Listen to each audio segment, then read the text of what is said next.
posvetitve naše nove cerkve.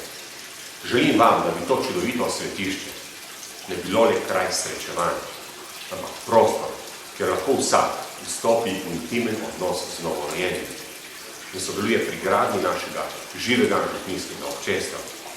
Občestva, kjer se vrata vsakemu odprta. Naj toplina, ki jo v svojih jaslih seva novorojenih, ogreje vaša srca z ljubeznijo, da jo boste ponesli tudi v svoje domove in medsebojne odnose. Vesel in miren Božič.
Poslan